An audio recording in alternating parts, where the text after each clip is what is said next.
स्वागत है दोस्तों, एक बार पुनः आपका हमारे YouTube channel online coaching by doctor Sudhir sir. और मैं डॉक्टर सुधीर आपके बीच में पुनः मुद्दतों बाद एक बार उपस्थित हूँ। आशा करता हूँ कि आपकी तैयारी सही दिशा में जा रही होगी और आप अभी तक प्रवीण हो चुके होंगे उस परीक्षा के लिए जिसके लिए कि आपने सतत प्रयास किया है विगत कई महीनों से। दोस्तों, स्थितियाँ एक बार पुनः प्रतिकूल हो चुकी हैं। आपको सेफ रहना है, घर में रहना है, बावजूद उसके आपकी तैयारी प्रभावित न हो। लिहाजा हम एक नए प्रैक्टिस सेट के साथ पुनः आपके बीच में उपस्थित हो रहे हैं। दोस्तों, मैं बार बार आपसे कह चुका हूँ, प्रैक्टिस सेट की महत्ता सदैव से तैयारी के दौरान ज़बरदस्त रही है। प्रैक्टिस सेट के माध्यम से आप अपने को आकलित करते हैं, प्रश्नों के पैटर्नों को समझते हैं, उस पाठ्यक्रम से संबंधित सारी चीज़ों से आप अवगत होते हैं जो आपकी परीक्षाओं में आते हैं। और यह प्रैक्टिस सेट जो मेरे द्वारा प्रस्तुत किया गया 29वां प्रैक्टिस सेट है। हो सकता है यूट्यूब व्यूअर्स को उस बहुत सारे प्रैक्टिस सेट नहीं मिल पा रहे हों, लेकिन जो हमारे पेड मेंबर हैं, जो हमसे जुड़े हुए हैं, वे लगातार इसको प्राप्त करते हैं और उससे संबंधित सवालों के जवाब देते हैं, हमारी गाइडलाइन प्राप्त करते हैं। बावजूद उसके जो यूट्यूब व्यूअर्स हैं, अगर उससे वो बेनिफिटेड होते हैं जो मैं उनको प्रोवाइड करता हूं, उनके लिए यह नया प्रैक्टिस सेट्स मैं शुरुआत करूंगा पहले प्रश्न से। और पहला प्रश्न एक बार पुनः समर्पित है करंट अफेयर्स को। जैसा कि आप जानते हैं 6 यूनिट्स हैं और 6 यूनिट्स में सारी मैंडेटरी हैं। 4 प्रश्न 1 यूनिट से इनको भेजना चाहिए, देना चाहिए। तो उन सारी चीज़ों को ध्यान में रखते हुए प्रश्नों के लेवल को मैं उस हिसाब से बनाता हूँ। हो सकता है ईश्वरी कृपा रहे तो इस तरह के प्रश्नों का सामना या आपको परीक्षा के दौरान भी करना पड़े। तो शुरुआत करेंगे पहले प्रश्न से। प्रतिष्ठित अमेरिकी पत्रिका टाइम द्वारा फरवरी 2021 को जारी 2021 टाइम 100 नेक्स्ट में कौन भारतीय या भारतीय मूल का प्रतिष्ठित व्यक्तित्व शामिल नहीं है? दोस्तों, यहाँ पर 4 ऑप्शन आपको दृष्टिगत हो रहे होंगे। नाम पढ़ना जरूरी हो जाता है। आशा करता हूँ कि आप भी अपने स्तर पर जवाब दे रहे होंगे। ऋषि सुनक, अपूर्व मेहता, चंद्रशेखर आज़ाद, उदित सिंघल। दोस्तों, जैसा कि मैंने आपसे बताया कि इसमें 3 नाम जो होंगे वह तो सम्मिलित हैं। यद्यपि हम आपको बता दें कि जो इन्होंने टाइम श्रृंखला जो उन्होंने दी है उसमें उन्होंने एक भारतीय कार्यकर्ता व 5 भारतीय मूल के लोगों को जगह दिया है। तो इसमें जो सही जवाब आपका होगा वह तो है उदित सिंघल। उदित सिंघल जो है इसमें सम्मिलित नहीं है। यहाँ पे जो 4 ऑप्शन आप देख रहे हैं इसमें ऋषि सुनक आपको मिलेंगे, अपूर्व मेहता मिलेंगे, चंद्रशेखर आज़ाद मिलेंगे, जबकि उदित सिंघल जो है वह टाइम का जो आप देख रहे हैं नेक्स्ट 100 का उसमें वो सम्मिलित नहीं है। तो आपका जो जवाब यहाँ पे होगा वह होगा उदित सिंघल। हम आपको बता दें कि एक भारतीय कार्यकर्ता व 5 भारतीय मूल के लोगों को जो जगह दी गई है उसको आप एक बार जान लें। इसमें हैं ऋषि सुनक जो कि भारतीय उद्योगपति नारायण मूर्ति के दामाद हैं, अपूर्व मेहता, विजया गड्डे, शिखा गुप्ता, रोहन पुलरी और चंद्रशेखर आज़ाद यानी कि चंद्रशेखर जो टाइम पत्रिका ने इन्हें भीम आर्मी के जो नेता हैं, चंद्रशेखर आज़ाद जो दलित समुदाय को शिक्षा के जरिए गरीबी से निकालने में मदद करने के लिए स्कूल चलाते हैं और आक्रामक भी हैं। तो चंद्रशेखर आज़ाद को भी टाइम पत्रिका ने इसमें सम्मिलित किया है। लेकिन यहाँ पर जो आपका जवाब होगा वह होगा उदित सिंघल। बढ़ेंगे दूसरे प्रश्न की तरफ। दूसरा प्रश्न भी एक बार बहुत ज़बरदस्त है और स्पोर्ट्स से रिलेटेड है।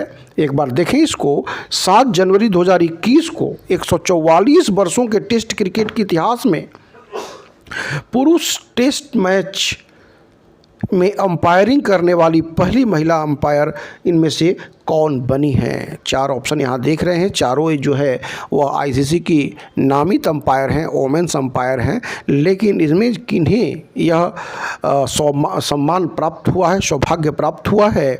तो हम आपको बता दें जो पहला ऑप्शन यहाँ पर आपको दृष्टिगत हो रहा है, clear पोलास्क become the first female match official in a men's test match। और इन्होंने एक हिस्ट्री बनाई है 32 वर्ष की। यह क्लेयर पोलास्क जो पुरुष टेस्ट मैच में अंपायरिंग करने वाली पहली महिला अंपायर बन गई हैं। दूसरे का ये बिल्कुल सही जवाब हुआ। बढ़ चलेंगे तीसरे प्रश्न की तरफ, और तीसरा प्रश्न देखें। सार्वजनिक क्षेत्र की वह बैंक जिसने 2 अक्टूबर 2020 को महात्मा गांधी की 151वीं यानी कि 151th बर्थडे के अवसर पर, जयंती के अवसर पर वित्तीय समावेशन और साक्षरता कार्यक्रम ग्राम संपर्क अभियान की शुरुआत की। दोस्तों, जैसा कि मैं बार बार आपसे कहता हूं कि प्रश्नों में ही उत्तर समाहित होते हैं। यहाँ पर आप देख सकते हैं, अगर यह प्रश्न आता है कि महात्मा गांधी की 2020 में कौन सी जयंती मनाई गई, तो वहाँ पर 151वीं जयंती, जैसा कि आप जानते हैं जयंती से प्रश्न आते रहे हैं आयोग में, इस पैटर्न को आप ध्यान में रखेंगे। दूसरी बात कि ग्राम संपर्क अभियान इज एसोसिएटेड विथ व्हाट, तो यहाँ पर आप देख रहे हैं वित्तीय समावेशन और साक्षरता कार्यक्रम। और तीसरा प्रश्न जो मैंने बनाया है आपके लिए या पूछा है आपसे, वह यह हो गया कि सार्वजनिक क्षेत्र की वह बैंक, तो यहाँ पर 4 बैंक दृष्टिगत हो रहे हैं, आप देख सकते हैं यहाँ पर 4 बैंक आपके सामने हैं, state bank of India, Punjab national bank, bank of Baroda और बैंक ऑफ इंडिया। अब यहाँ पे आपको जो जवाब देना होगा वह आपको आपकी स्मृतियों के हिसाब से, आप अगर जवाब दे रहे हैं, प्रैक्टिस कर रहे हैं तो करें, अदरवाइज मैं आपको आंसर बता दूं कि तीसरे का बी जो है वह सही जवाब हुआ, पंजाब नेशनल बैंक। दोस्तों, बढ़ चलेंगे हम चौथे प्रश्न की तरफ, और चौथा प्रश्न भी एक बार पुनः, जैसा कि मैं आपसे बार बार कहता हूं कि मेरा प्रयास होता है, मैं आपसे कहता हूं कि आप भी उस पैटर्न को फॉलो करिए। जहां पर आपने देखा, मैंने पहला जो प्रश्न आपसे लिया वह व्यक्तित्व से हो गया, जो कि आयोग के सिलेबस का हिस्सा है। दूसरा मैंने प्रश्न लिया वह आपके खेल का हिस्सा है। तीसरा प्रश्न मैंने लिया वह आपके करंट अफेयर्स और प्लानिंग का हिस्सा है। और जिस चौथे प्रश्न को मैंने यहाँ पे सम्मिलित किया है करंट अफेयर्स के माध्यम से, वह आपका रिसर्च से रिलेटेड है, जो कि साइंटिफिक रिसर्च आपके पाठ्यक्रम का एक हिस्सा है। I am always instructing you have to follow this pattern. आप जिस दिन पैटर्न को जान जाओगे आपकी सफलता सुनिश्चित हो जाएगी। दोस्तों, मैं आपको कई बार बता चुका हूं कि अगर आप अपने से इस पैटर्न को फॉलो कर ले रहे हो, सो फार सो गुड। अगर कहीं किंचित कहीं लगे आपको कि आपको हमारी सहयोग की आवश्यकता है, तो आप व्हाट्सएप के थ्रू बहुत ही न्यूनतम राशि दे करके आप हमसे वो सारी सुविधाएं प्राप्त कर सकते हैं। अगर आप अपने से कर रहे हैं, मैं कई बार कह चुका हूँ, सो फार सो गुड। लेकिन आप जान लें कि यह एक ऐसी परीक्षा है, यह पंचवर्षीय परीक्षा है। आने वाले समय में जो भी सरकार का निर्णय होगा, हो सकता है पीएचडी अलाउड कर दी जाए, नेट को रेस्ट्रिक्ट कर दिया जाए। क्या निर्णय लेते हैं, 4 से 5 वर्ष लग जाते हैं इनको एडवर्टाइजमेंट करने में। लिहाजा आपके पास गलत करने के कोई चांस नहीं है। एक एक नंबर की महत्वपूर्णता है और एक नंबर से आप सफलता से कोसों दूर हो जाएंगे। तो आपको अपनी तैयारी को उस स्तर तक पहुंचाना होगा जहां से सफलता आपके कदम चूमे, न कि आपसे कोसों दूर हो जाए। तो मैं एक बार पुनः आपसे गुजारिश करूंगा कि आप बड़ी तल्लीनता के साथ, बड़ी शिद्दत के साथ पूरी कोशिश करें और इस स्वर्णिम अवसर को अपने हिस्से में डालें। तो यहाँ पर जो प्रश्न है चौथा, पृथ्वी से 292.5 मिलियन मील की यात्रा के बाद नासा का अंतरिक्ष यान परसिवरेंस 19 फरवरी 2021 को मंगल ग्रह पर किस स्थान पर लैंड हुआ। दोस्तों, ये जो 4 नाम आप देख रहे हो, ये जो 4 नाम है ना, ये सारे क्रेटर ही हैं। चाहे जैसलमेर हो, जजेरे हो, जामपुर हो, जुमला हो। हम आपको बता दें, जैसलमेर इंडिया का, जैसलमेर जो क्षेत्र है राजस्थान का, जो डिस्ट्रिक्ट है उसके नाम पर वहाँ पर एक क्रेटर है। जामपुर पाकिस्तान संबंधित है। ये जो जजेरो भी आप देख रहे हो, यह भी किसी देश का ही एक नाम पर स्थापित किया गया एक क्रेटर है, जो यहाँ पे दिया गया है। जजेरो यह जो स्थल है वह बोस्निया का है, बोस्निया हर्जेगोविना या बोस्निया का है। और जुमला जो है वह नेपाल का है। हर एक देश के नामों के आधार पर, बहुत सारे देश के नामों के आधार पर वहाँ पे जो क्रेटर्स की स्थापना करी गई है। बढ़ चलेंगे अगले प्रश्न की तरफ, और अगला प्रश्न है 51वां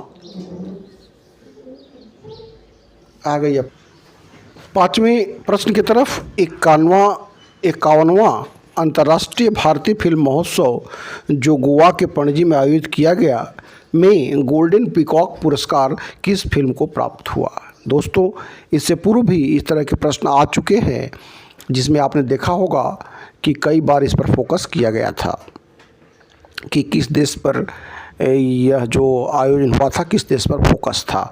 तो यहाँ पर जो प्रश्न पूछ रहा है गोल्डन पीकॉक पुरस्कार, मैं आपको बता दूं कि गोल्डन पीकॉक पुरस्कार या फिर सिल्वर पीकॉक पुरस्कार, इस तरह के पुरस्कार पूछने की परंपरा आयोग में रही है। यहाँ पर जो 4 ऑप्शन आपको दृष्टिगत हो रहे हैं, ये चारों जो पिक्चर हैं, जो चारों फिल्म हैं, वे अवार्डेड हैं, लेकिन अलग अलग विधाओं में अवार्डेड हैं। गोल्डन पीकॉक पुरस्कार जो है वह मिला है into the darkness. Into the darkness जो है उसको यह मिला है पुरस्कार, और इसके निर्देशक जो हैं वह एंडरसन रेफन डेनमार्क के रहे हैं।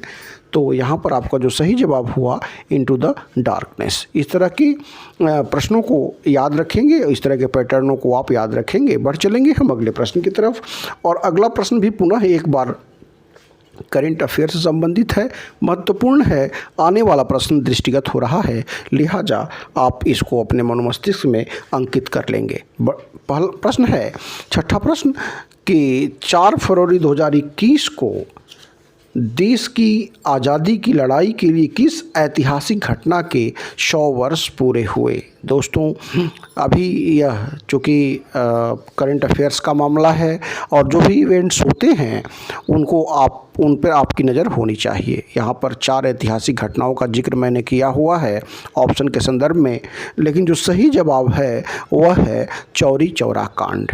दोस्तों, चौरी चौरा कांड एक ऐतिहासिक घटना जो 4 फरवरी 2021 को इस देश जो मनाई गई 100वीं जयंती, इससे पूर्व 100 वर्ष पहले यह घटना हुई थी और ब्रिटिश हुकूमत के खिलाफ उस समय गोरखपुर ज़िले के चौरा चौरी नामक स्थान पर स्वतंत्रता सेनानियों के एक समूह ने पुलिस स्टेशन में आग लगा दी थी, जिसमें 22 सिपाहियों की सहित 3 स्वतंत्रता संग्राम सेनानियों की भी मृत्यु हो गई थी। और इसी घटना के वजह से और कारण से गांधी जी ने असहयोग आंदोलन वापस ले लिया था, जिसको लेकर बड़ा बवाल हुआ था। तो हम आपको बता दें, यह बड़ी ही ऐतिहासिक घटना रही थी उस समय की, चौरी चौरा कांड, जिसकी 100वीं जयंती जो है अभी मनाई गई। प्रधानमंत्री नरेंद्र मोदी ने इसका वीडियो कॉन्फ्रेंसिंग के जरिए शताब्दी समारोह का उद्घाटन किया। सारी बातें आपके समझ में आ चुकी होंगी। दोस्तों, करंट अफेयर्स की श्रृंखला यहीं पे समाप्त होती है और अब हम बढ़ेंगे अपने उस पैटर्न की तरफ जो संबंधित है आपके टीचिंग एप्टीट्यूड से। और टीचिंग एप्टीट्यूड का जो अगला प्रश्न, 7वां प्रश्न है, वह है विश्वविद्यालय अनुदान आयोग के वर्तमान अध्यक्ष प्रोफेसर धीरेन्द्र पाल सिंह हैं। इसके सर्वप्रथम अध्यक्ष इनमें से कौन थे। दोस्तों, इस प्रश्न को आप निश्चित तौर पर याद कर लेंगे, क्योंकि इसमें 2 प्रश्न बन रहे हैं। अगर कभी कभी पूछ देता है पहले अध्यक्ष, पहले मुख्यमंत्री, पहले प्रधानमंत्री, आसान सा प्रश्न होता है, लेकिन आपके जेहन में होने पहली महिला मुख्यमंत्री, उत्तर प्रदेश के पहले मुख्यमंत्री, तो इस तरह के प्रश्न अगर आते हैं, यहाँ पर मैंने चयनित किया है, क्योंकि जैसा कि आप जानते हैं कि विश्वविद्यालय अनुदान आयोग से भी एक प्रश्न रहता है आयोग में। तो यहाँ पर प्रश्न मैंने रखा है कि पहले अध्यक्ष कौन थे। अभी वर्तमान में धीरेन्द्र पाल सिंह डीपी सिंह हैं, पहले अध्यक्ष जो थे वह भारत के महान वैज्ञानिक शांति स्वरूप भटनागर, डॉक्टर शांति स्वरूप भटनागर। इसका सही जवाब हुआ 7वें का सी। और अब हम बढ़ चलेंगे अगले प्रश्न की तरफ, और अगला प्रश्न जो है यहाँ पर मैं आपके टीचिंग एप्टीट्यूड से एक बार पुनः, क्रेसवेल द्वारा अनुसंधान के संदर्भ में दी गई परिभाषाओं में से इनमें से कौन सम्मिलित नहीं है। दोस्तों, अनुसंधान प्रक्रिया के सोपानों से संबंधित प्रश्न अक्सर पूछे जाते रहे हैं परीक्षाओं में, और यहाँ पर बात क्रेसवेल की गई है। क्रेसवेल ने भी अनुसंधान के संदर्भ में 3 आधारभूत चरणों को समावेशित किया है। यहाँ पर मैंने 4 रखे हैं, इसमें से एक गलत है, वही आपको बताना है। पहला यहाँ पे है समस्याओं को चिन्हित करना, यानी आइडेंटिफिकेशन ऑफ प्रॉब्लम्स। दूसरा है collecting data to answer the question, यानी समस्या से संबंधित प्रश्नों के उत्तर ढूंढने के लिए प्रदत्त एकत्रित करना, यानी डेटा एकत्रित करना। चौथा है प्रश्नों का गुणात्मक या परिमाणात्मक उत्तर ढूंढना, यानी कि find out the answer of the qualitative and resulting answer of the questions. और यहाँ पर चौथा मैंने रखा है नैतिक मुद्दे और उनके निदान के संदर्भ में विचार करना। दोस्तों यहाँ पर जो चौथा ऑप्शन है वह गलत है। क्रेसवेल इससे रिलेटेड नहीं, उन्होंने अपनी सोपान 3 चरणों के सोपानों की जो बात की है उसमें इस चौथे ऑप्शन को उन्होंने नहीं रखा था, लिहाजा 8वें का डी सही जवाब हुआ। बढ़ेंगे अगले प्रश्न की तरफ और अगला प्रश्न पुनः एक बार महत्वपूर्ण है और यहाँ पर प्रश्न को आप देखें कि संलग्न यानी कि इंगेज, अन्वेषण, व्याख्या, विस्तार और मूल्यांकन यानी कि इंगेज, एक्सप्लोर, एक्सप्लेन, एलाबोरेट और एवेलुएट शिक्षण अधिगम प्रक्रिया के किस दृष्टिकोण के अंग माने जाते हैं। दोस्तों इसे 5E के नाम से भी जाना जाता है, इसे 5E दृष्टिकोण के नाम से भी जाना जाता है और यह रचनावादी दृष्टिकोण का अंग माना जाता है। रचनावादी दृष्टिकोण के शिक्षण अधिगम प्रक्रिया का अंग के रूप में इसे स्वीकार किया जाता है। बढ़ चलेंगे 10वें प्रश्न की तरफ और 10वां प्रश्न यहाँ पर मैंने संकलित किया है, निम्नलिखित में से किस विद्वान ने कहा है कि लोग केवल संप्रेषण के माध्यम से एक दूसरे और स्वयं को जानते हैं। यहाँ पर जो 4 ऑप्शन है उसमें जॉर्ज हर्बर्ट मीड इसका सही जवाब हुआ। जॉर्ज हर्बर्ट मीड ने कहा है कि लोग एक दूसरे और स्वयं को जानते हैं केवल संप्रेषण प्रक्रिया के माध्यम से। अगला प्रश्न यहाँ पर समर्पित है आईसीटी के लिए। आईसीटी एक महत्वपूर्ण रोल प्ले करता है, सारे यूनिट महत्वपूर्ण रोल प्ले करते हैं, आईसीटी थोड़ा सा टेक्निकल। और यहाँ पर देखें प्रश्न, आप उच्चतर शिक्षा में आईसीटी का उद्देश्य इसमें से कौन नहीं है। आईसीटी के बहुत सारे उद्देश्य यहाँ पे दिए गए हैं, इसमें से कौन नहीं है आपको इसमें बताना है। ऑनलाइन शिक्षा के माध्यम से शिक्षा को अधिक अधिगम बनाना पहला ऑप्शन है। दूसरा ऑप्शन है दूर दराज के क्षेत्रों में शिक्षण की गुणवत्ता में सुधार करना। तीसरा है सीखने की प्रक्रिया में छात्रों की भागीदारी को बढ़ाना और चौथा है छात्रों को पाश्चात्य सभ्यता के विकास को दिखाना। दोस्तों जो यहाँ पर आईसीटी का उपयोग का जो उद्देश्य है उसमें चौथा ऑप्शन सही नहीं है। पाश्चात्य शिक्षा से, पाश्चात्य सभ्यता से अवगत कराने की कोई प्रक्रिया आईसीटी की नहीं है, लिहाजा 11 का डी आपका सही जवाब हुआ। और अब हम बढ़ चलेंगे अगले प्रश्न की तरफ और अगला प्रश्न एक बार पुनः जो है वह समर्पित है आपके आईसीटी से। और आईसीटी का यह बड़ा ही लॉलीपॉप क्वेश्चन कह सकते हैं आप, इस तरह के प्रश्न आते रहे हैं और यह एक परंपरा सी बन गई है। जहां पर यहाँ दिख रहा है कि इसमें से कौन वेब ब्राउज़र कौन है। दोस्तों internet explorer, Mozilla Firefox, opera और सफारी, यह जो 4 ऑप्शन, ये 4 यहाँ पर आपको दिख रहे हैं वेब ब्राउज़र। हम आपको बता दें ये सारे सही हैं, उपरोक्त सही इसका जो जवाब हुआ 12 का डी। जैसा कि आप जानते हैं वेब ब्राउज़र की महत्वपूर्णता आज के डेट में कितनी है। और एक और बात आपको बता दें, एपिक भारत का पहला वेब ब्राउज़र था जो कि मोजिला के प्लेटफॉर्म पर बना हुआ है और यह भारत के 12 भारतीय भाषाओं को सपोर्ट करता है। एपिक भी आप याद रख लीजिएगा, भारत का पहला भारतीय ब्राउज़र है। लेकिन यहाँ पर जो 4 आप ब्राउज़र देख रहे हैं उपरोक्त सभी, इसका सही जवाब हुआ 12 का डी। अब हम बढ़ चलेंगे अगले प्रश्न की तरफ और अगला प्रश्न एक बार पुनः हमने आपके लिए संकलित किया है और वह एक एब्रेविएशन से है यूएसबी का यहाँ पर फुल फॉर्म मैंने पूछा है।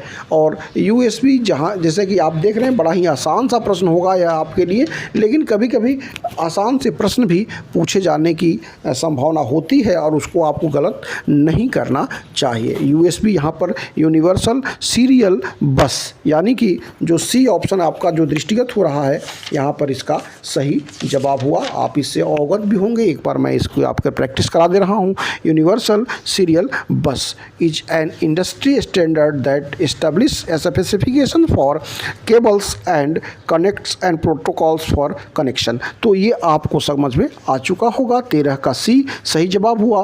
अब चौथा जो 14वां प्रश्न है, अपनी शिकायतों को प्रकट करने हेतु वेबसाइट का उपयोग करने को क्या कहा जाता है। यह डिफाइन होने वाला वर्ड है और इसको हम साइबर वेटिंग के नाम से जानते हैं। इसको हम साइबर वेटिंग के संदर्भ में परिभाषित करते हैं। साइबर वेटिंग इसका सही जवाब हुआ। दोस्तों साइबर वेटिंग इसका सही जवाब हुआ। और अब आ गए हम 15वें प्रश्न की तरफ और 15वां प्रश्न यहाँ पर जो दिख रहा है आपको इसमें से पहचानना है कि कौन सही सुमेलित नहीं है। तो यहाँ पर जो सुमेलित नहीं, WAN यानी कि वाइड एरिया नेटवर्क सुमेलित है। मैन यानी मेट्रोपॉलिटन एरिया नेटवर्क और लैन भी आप जानते हैं, लोकल एरिया नेटवर्क आपको पता है, इससे पूर्व भी इस तरह के प्रश्न आए हुए हैं। और यहाँ पर जो पैन है पर्सनल एरिया नेटवर्क, और लेकिन यहाँ पर जो कैन है CAN कैन, यहाँ पर यह गलत है, कॉलेज एरिया नेटवर्क ना हो करके यह होगा जो कैंपस एरिया नेटवर्क। यह बहुत ही छोटे टर्म में यूज किया जाता है कैन कैंपस एरिया नेटवर्क के तौर पर। तो आप ये समझ चुके होंगे इस केबल की महत्ता को। लैन वैन कैन मैन जितना भी था आपने जान लिया, तो आप इसको अपने स्मृतियों में रखिएगा। और अब हम बढ़ चलेंगे चौथे यूनिट की तरफ, यानी कि मैन एंड एनवायरनमेंट की तरफ। और 16वां प्रश्न समर्पित है मैन एंड एनवायरनमेंट को। अब आप देखिए इस प्रश्न को, अधिक वृक्ष लगाओ आंदोलन जो भारत के KM मुंशी के तत्वाधान में 1950 में प्रारंभ हुआ। भारत के यह कृषि मंत्री भी थे KM मुंशी, जहाँ तक मेरी स्मृतियों में है। और इन्होंने वन महोत्सव की शुरुआत करी थी। और प्रतिवर्ष यह कब से कब तक मनाया जाता है, यह प्रश्न मैंने आपके लिए रखा है। तो दोस्तों यह जो है प्रतिवर्ष 1 जुलाई से लेकर के 7 जुलाई के बीच में मनाया जाता है। इस तरह से 16वें का C आपका बिल्कुल सही जवाब हुआ। दोस्तों इस तरह के पैटर्नों को आप एक बार देख लेंगे। बढ़ चलेंगे हम अगले प्रश्न की तरफ। और अगला प्रश्न जो है, साइलेंट वैली यानी कि शांत घाटी राष्ट्रीय उद्यान भारत के किस राज्य में अवस्थित है। दोस्तों इसको आप निश्चित तौर पर याद कर लीजिएगा। शांत घाटी जो राष्ट्रीय उद्यान है वह केरल राज्य में स्थित है। 17वें का C। शांत घाटी के संदर्भ में आपको बता दें कि यह भारत के जो एक तरह से कहा जाए कि जैव विविधता संरक्षण का एक प्रमुख अड्डा है। इसको लेकर के एक बार वहाँ पर जबरदस्त आंदोलन भी हुआ था। जब वहाँ पर एक बांध का निर्माण हो रहा था तो लोगों ने पर्यावरणविदों ने इसका जबरदस्त विरोध किया था और उस प्रोजेक्ट को टाल दिया गया था। शांत घाटी में जो प्रोजेक्ट हाइडल प्रोजेक्ट जो बन रहा था, आप समझ सकते हैं इसकी महत्वपूर्णता कितनी है। और इसी वजह से इसको शांत घाटी नाम भी दिया गया है। तो शांत घाटी के संदर्भ में बहुत सारी बातें हो गई। राष्ट्रीय उद्यान आप समझ गए, शांत घाटी राष्ट्रीय उद्यान केरला।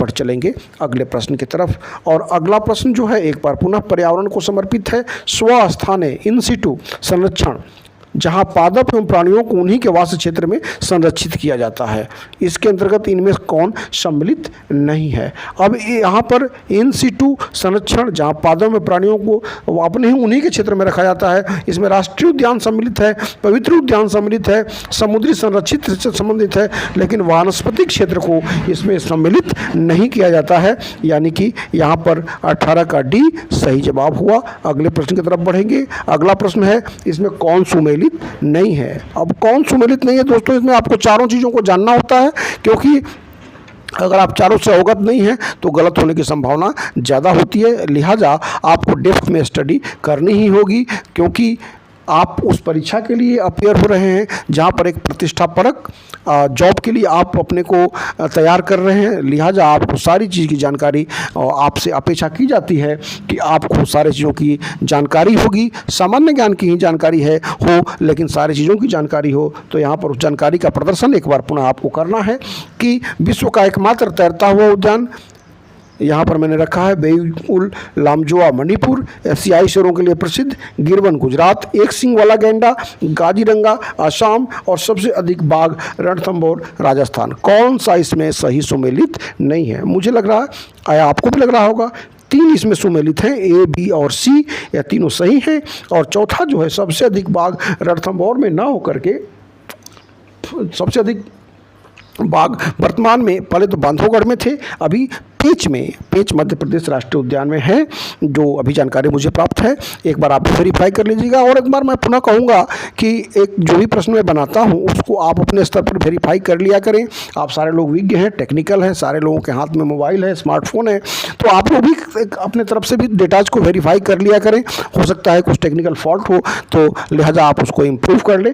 तो यहाँ पर सबसे अधिक बाघ पेंच या बांधवगढ़, जहाँ तक लग रहा है पेंच ही होना चाहिए मध्य प्रदेश। तो 19 का D गलत जवाब यहाँ पर गलत हुआ, यानी कि इसका सही आंसर हुआ 19 का D। बढ़ चलेंगे अगले प्रश्न की तरफ। और अगला प्रश्न जो मैंने संकलित किया है आपके लिए, वह है ग्लोबल वार्मिंग के फलस्वरूप जलवायु में होने वाले परिवर्तन का मापन कैसे किया जाता है। 4 ऑप्शन है, कार्बन डेटिंग से, पैराबैनिक किरणों से, रेडियो एक्टिव फोर्सेस से या फिर एक्सरे से। रेडियो एक्टिव फोर्सिंग से जो है इसका मापन किया जाता है, रेडियो एक्टिव फोर्सिंग से। और ग्लोबल वार्मिंग की बातों से आप अवगत होंगे। 20वें का सी। बढ़ चलेंगे 21वें प्रश्न की तरफ। और 21वां प्रश्न है जो आपके यूनिट 5 से हो गया कि 21वां प्रश्न जो भारतीय सांस्कृतिक इतिहास, राष्ट्रीय आंदोलन, भारत का भूगोल और सौरमंडल इसके हिस्से हैं।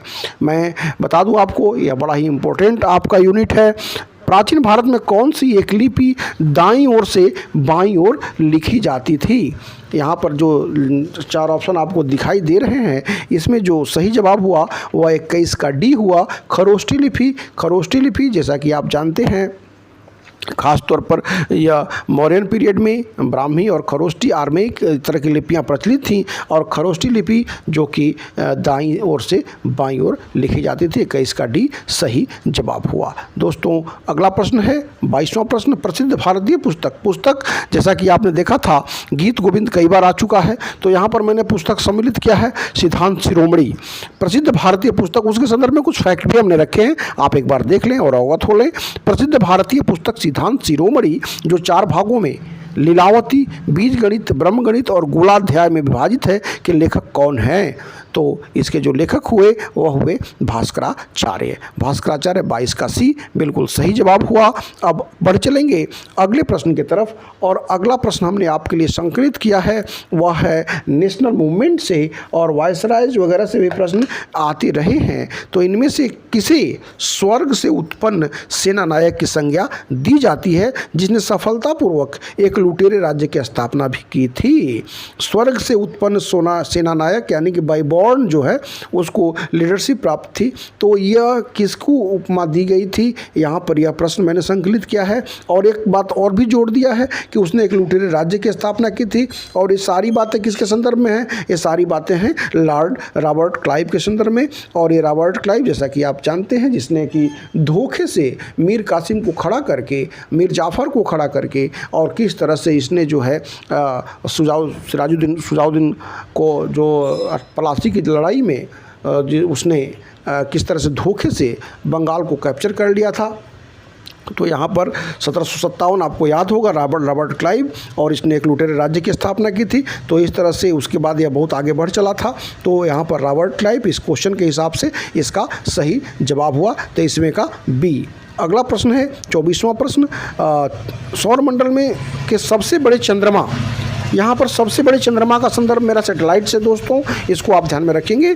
और नेचुरल सैटेलाइट से है के रूप में किसे जाना जाता है, जैसा कि आप जानते हैं गैनीमेड जो बृहस्पति का सैटेलाइट है, नेचुरल सैटेलाइट है, जिसे कि सौर मंडल का सबसे बड़ा सैटेलाइट माना जाता है। तो यहाँ पर गैनीमेड सही जवाब हुआ। और गैनीमेड कैलिस्टो दोनों जो है बृहस्पति के हैं, टाइटन जो है मंगल का है, फोबोस और डिमोस भी मंगल के हैं, आप जानते हैं। तो यहाँ पर गैनीमेड सही जवाब हुआ। बढ़ चलेंगे अगले प्रश्न की तरफ। और अगला प्रश्न 25वां प्रश्न है, केरल के समुद्री तट पर कौन सी परमाणु खनिज पाई जाती है।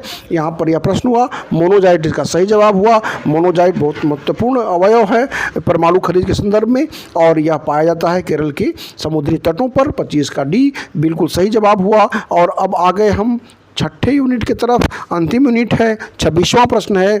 और प्रश्न भी एक बार पुनः महत्वपूर्ण है, मौलिक अधिकार से है। बंदी प्रत्यक्षीकरण यानी कि स्पर्मादेश उत्प्रेषण और किस मौलिक अधिकार के प्रमुख हिस्से के रूप में जाने जाते हैं।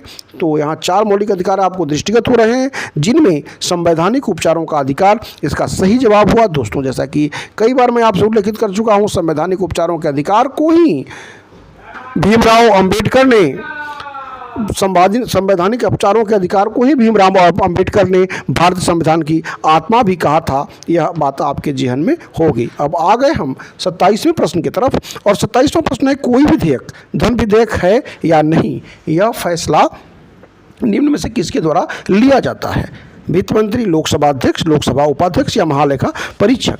दोस्तों, कोई विधेयक धन विधेयक है या नहीं है, यह फैसला लोकसभा अध्यक्ष द्वारा लिया जाता है, यानी कि 27वें का बी बिल्कुल सही जवाब हुआ। 28वें प्रश्न की तरफ आ चुके हैं और 28वां प्रश्न एक बार है वह आपके सेंसस से है। भारत की कुल आबादी की तुलना में 2011 के अनुसार जनसंख्या के दृष्टिकोण से सबसे बड़े राज्य उत्तर प्रदेश की आबादी का प्रतिशत क्या है, यानी कि जिस तरह से भारत की जो जनसंख्या 1,21,00,00,000 जो 2011 के अनुसार मानी गई है, और जैसा कि आप जानते हैं उत्तर प्रदेश की जनसंख्या करीब करीब 19 करोड़ से भी ज़्यादा है, तो उसका परसेंटेज यहाँ पर आपको पूछ देता है अगर, तो वह होगा 16.50%, यानी कि 28 का डी सही जवाब हुआ।